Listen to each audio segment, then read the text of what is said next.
Hello అండి, welcome to our channel. ఈరోజు నేను చేయబోయే రెసిపీ పొంగలి. దీనికి కావాల్సిన పదార్థాలు: 1 కప్పు బియ్యం, అరకప్పు పెసరపప్పు, మిరియాలు, చిన్న అల్లం ముక్క, పచ్చిమిర్చి, కరివేపాకు, తాలింపు గింజలు, ఇంగువ.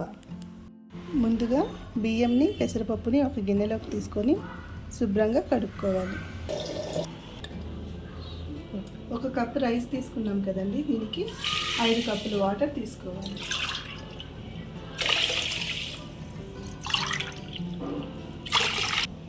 నానబెట్టుకున్న బియ్యంలో 1/2 స్పూన్ జీలకర్ర వేసుకొని స్టవ్ వెలిగించుకోవాలి. తీసుకున్న మిరియాలని పౌడర్ చేసుకుందాం. అన్నం ఇలా మెత్తగా ఉడికింది కదండి. ఇప్పుడు దీంట్లోకి మనం పోపు పెట్టుకోవాలి. తాలింపులో అల్లం, పచ్చిమిర్చి, కరివేపాకు వేసుకొని బాగా వేయించుకోవాలి. ఇందులో కొంచెం ఇంగువ వేసుకోవాలి.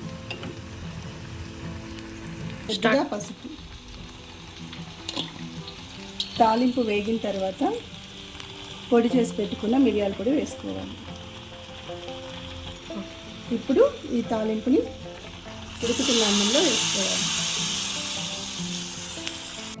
అందులోనే రుచికి సరిపడా సాల్ట్ వేసుకోవాలి.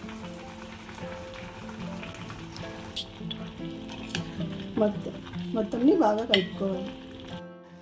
అంతా బాగా ఉడికిపోయింది కదండి. ఇంకా మనం స్టవ్ ఆఫ్ చేసుకొని మూత పెట్టేసుకోవాలి.